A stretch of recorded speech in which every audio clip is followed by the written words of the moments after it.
అన్ని డిపార్ట్మెంట్లు ఏదో ఒక రకమైన సమాధానము 6J ప్రకారంగా ఇస్తే 6(1) ప్రకారంగా ఇస్తే 2J ప్రకారంగా లేదని చెప్పి ఇప్పటి వరకు ఎడ్యుకేషన్ డిపార్ట్మెంట్ ఇప్పటివరకు ఇవ్వలేదు.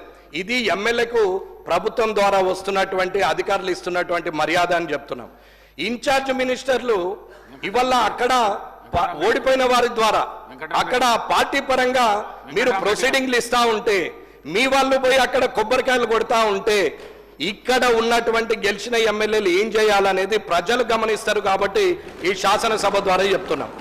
అన్నా మేమేమి పోలీస్ ప్రోటోకాల్ కావాలని అడగట్లేదు, మేము పోగానే అధికారులు మాకు ఎదురు రావాలని అడగట్లేదు. భయం అన్నా ఇది నిజం.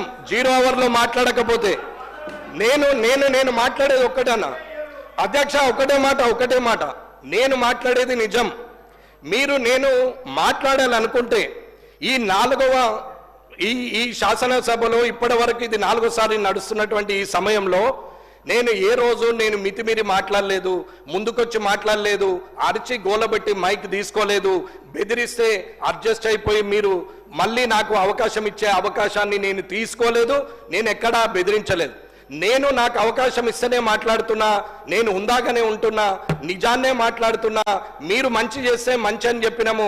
ఆరోగ్యశ్రీ పథకం 10 లక్షలకు రేవంత్ రెడ్డి గారు ముఖ్యమంత్రి గారు పెంచితే నేనే ఆ కార్యక్రమానికి పోయి ఆయన్ని పొగిడినా తప్ప నేను ఆయనను తిట్టలేదు. ఇవాళ డైట్ ఛార్జెస్ పెంచితే నేనే హాస్టళ్లకు పోయి ప్రభుత్వాన్ని పొగిడినాం తప్ప ఎక్కడ తిట్టలేదు. పార్టీ పరంగా ఆయన్నడు మాట్లాడలేదు. ఎప్పుడు కూడా మంచిని మంచన్నం, చెడును చెడని చెప్పినాం. ప్రతిపక్షం అధికార పక్షం అనేది అది సమయ అనుకూలంగా మారచ్చు, మారకపోవచ్చు. కానీ ఇవల్ల మీరు చేస్తున్న ప్రాక్టీస్ మంచిది కాదు అని చెప్తున్నాం. ఒక ఎమ్మెల్యే ఆర్టీఐకి రాదు.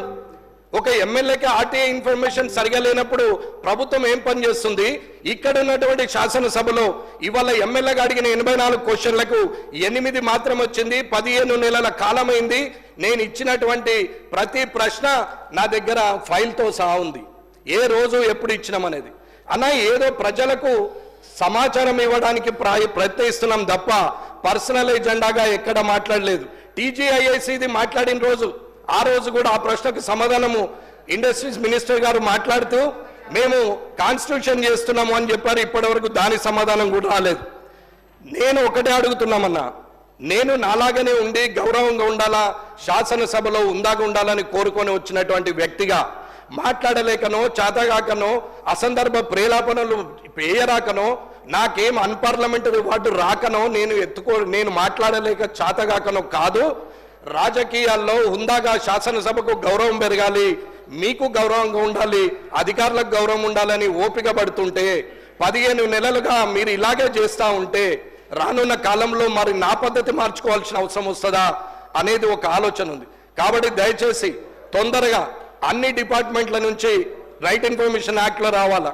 అవి ఏవి కూడా ప్రశ్నలకు సమాధానం చెప్పలేని స్థితిలో ప్రభుత్వము శాసనసభ ఉంది అంటే అది మీకే సిగ్గుచేటు, నాకు సభ్యుడిగా కూడా నాకు కూడా సిగ్గుచేటనే మాట్లాడుతున్నాం. కాబట్టి ఇవాళ ప్రభుత్వం నిజంగా ధైర్యంగా ఉండి చేస్తున్నది నిజమే అయినప్పుడు అడిగిన ప్రశ్నకు సమాధానం ఇవ్వాల్సిన అవసరము అధికారులకు ఉన్నది, అలాగే ప్రభుత్వానికి ఉన్నది అని చెప్తున్నా నేను. ఇది శాసనసభలో జరుగుతున్న ఈ 84 క్వశ్చన్లకు రైట్ ఇన్ఫర్మేషన్ యాక్ట్లో ఇచ్చిన ఆ 86 ప్రశ్నలకు ఇప్పటి వరకు 9% కూడా నా చేతికి అందనప్పుడు ప్రజలకు సమాధానం చెప్పే ధైర్యం మీకు లేనట్ట, లేకపోతే అది పర్సనల్ ఎజెండా అనుకొని మీరు ఏమన్నా ఆలోచిస్తున్నారా? నేను నిజాయితీగా ఉండే వ్యక్తిని.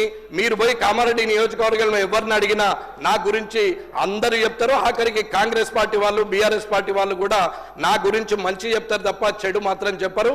ఇది నాకున్నటువంటి క్యారెక్టర్ అని చెప్తున్నాం. కాబట్టి ఈ మర్యాద మీరు ఎలా తీస్తారు, మీరు ఎలా ఇవ్వగలుగుతారో అధ్యక్షుల ద్వారా నేను ప్రభుత్వాన్ని కోరుతున్నాం. ప్రొటెక్షన్ గురించి అడగట్లేదు, పోలీస్ ప్రోటోకాల్ అడగట్లేదు, కానీ పనుల విషయంలో అక్కడున్నటువంటి ప్రజల చేత ఎన్నుకోబడిన వ్యక్తి ఇచ్చినటువంటి ఏవైతే పనులు ఉంటాయో అవి శాంక్షన్ ఇన్ఛార్జ్ మినిస్టర్ గారు చేయాలి, కానీ అసలే మొత్తానికే పక్కన పెట్టి మేమేదో చేస్తామంటే రానున్న కాలంలో ఊరుకునేది లేదు. నేనైతే ఇది హెచ్చరికగా మాట్లాడట్లేదు, ప్రభుత్వాన్ని రిక్వెస్ట్ చేసి మాట్లాడుతున్నాము. మీరు తప్పు నిర్ణయం తీసుకుంటే మేము మాట్లాడాల్సిన పరిస్థితి కూడా వస్తుందని తెలియజేసుకుంటూ ముగిస్తున్నాం. గౌరవ సభ్యులు చెప్పిన అంశాలన్నీ నోటు చేసుకోవడం జరిగింది.